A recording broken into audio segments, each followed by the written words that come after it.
Masonic communities in Kentucky first came to us back in 2009. It was a unique community from the point of view that they actually were integrating generations, that they were able to bring in people from the surrounding area, that they were able to use some of their historic buildings for a variety of uses. But they also knew that they needed to create a modern version of senior living. Masonic Homes has a rich history of providing care to people who are not able to care for themselves. And that has evolved over our 150-year history, most recently into our expansion of continuing care retirement communities in Louisville, and really being trailblazers in the life plan arena, as we have the only 2 life care communities in the state of Kentucky. Regardless of what building, AG's always helped us make the buildings beautiful. They're different in their own ways. They each have their own personality. But when you get right down to it, the buildings and the aesthetics attract the people. The real soul of every building is the people that are living in it. Working with the team that manages and operates the Masonic Homes, they're a fun group of people. They know what they want, and so as an architect, it's great to be able to just talk with them. They joke around all the time, but they also listen to really good ideas. The building itself, because it was going to have this arts and culture focus, meant that the interior had to have a real artist, poetic touch to it. And the inside, from the entry point, you would come into a space of arrival.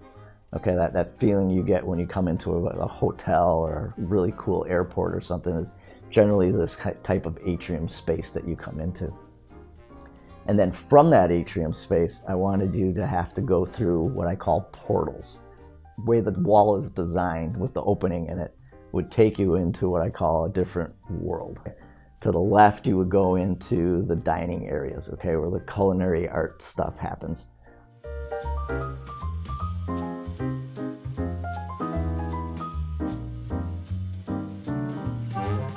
And then what we have is, when you go straight forward from the main gallery space, is what I call the spine. And the spine has this kind of curved ceiling to it, and that's part of the dynamic of moving through architecture from space to space. And along that spine, the lighting and the display cabling is available to do interchanging art. That takes you down into this really cool form. And it's a space that I call the antechamber. So when you come out of this long gallery spine, you walk into a space, goes around you and above you. Okay, so then that sets you up for the next experience. That rotunda is a round room with a domed ceiling, and it's a very poetic space when you understand that the roundness of the room and the dome sort of creates the center of the universe.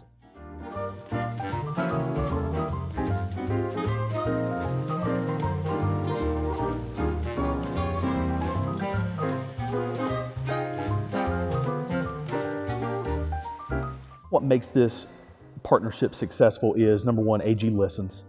Number two, they're not afraid to push back. They're not afraid to tell us when our idea is not the right idea. They treat these projects as if they were moving into these projects. And that is why the partnership with AG has been so successful. They listen, they challenge, but they bring a level of passion to the projects that we appreciate and we use on a day-to-day basis with our residents.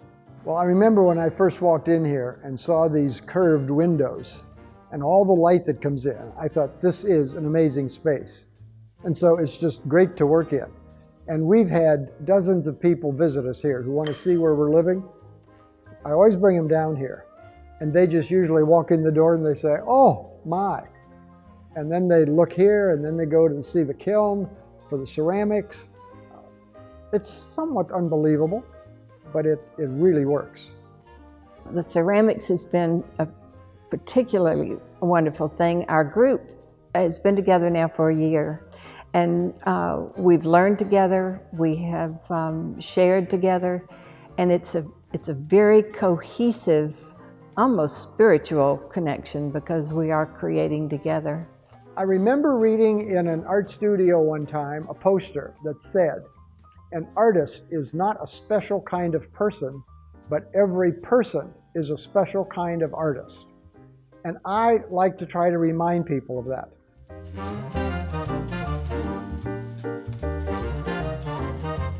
When we moved in to Meadow, we had not seen the entire place. And so when we came in the morning that we moved in, we came in the front door and I was just stunned. The art struck me, the architecture struck me, the hallways are just beautiful. You can walk through the hallways and see these carefully selected paintings and drawings, and the sounds are even different throughout the building. You can really appreciate conversations and music, and when you kind of think, what have they left out? I cannot imagine what it would be.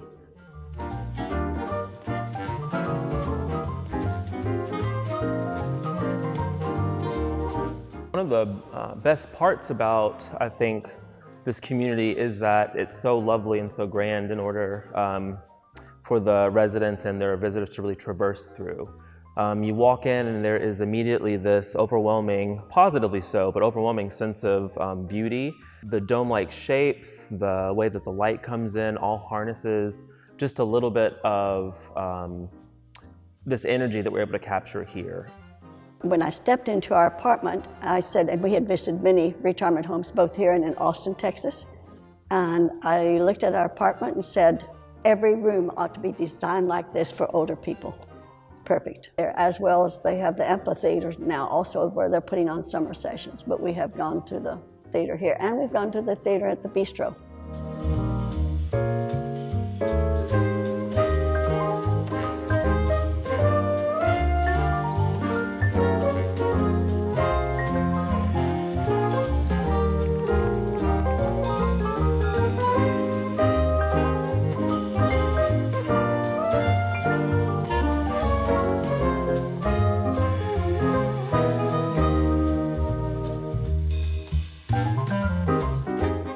What I love most about Merrily is watching our residents grow.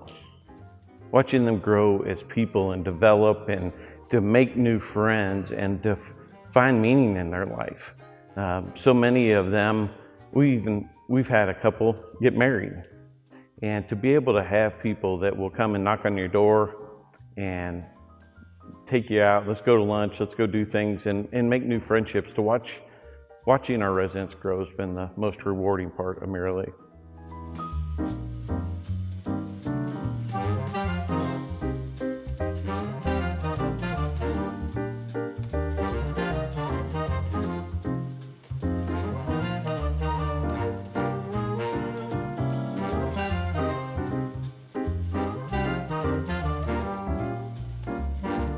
I think living at Merrily, I've really enjoyed all the activities that we do, and we really have so many activities that I can't do them all, but I try to. There are many things that I like about the community, especially the new paddock room that we have. It is so wonderful. Before we had the paddock room, we used the Merrily room, and it wasn't quite large enough, so the paddock room is really, really a great room.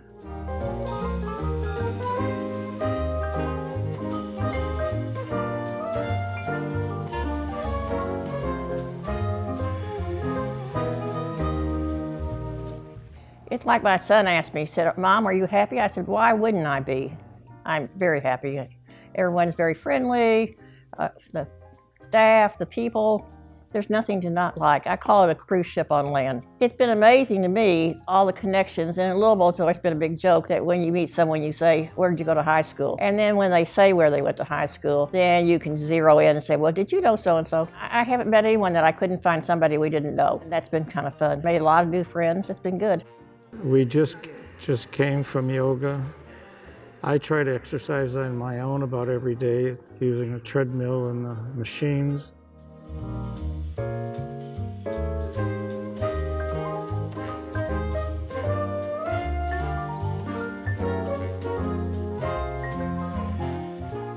historically have not had assisted living on our campus, and that was the one component that we needed to add to be a full complementary continuing care retirement community.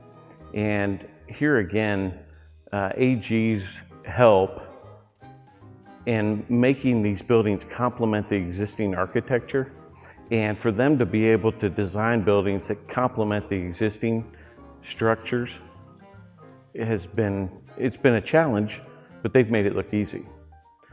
With Grove Point, we tore down our old infirmary. There was a lot of history there. And so the expectations were high, and I think that AG really nailed it to be able to not only add a new service, but also taking down a building that meant so much to so many people and replacing it. The only thing we've had are compliments.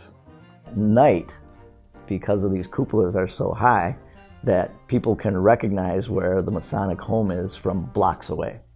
They can see it. They go, there it is, you know, we're a few minutes away, because it's a beacon.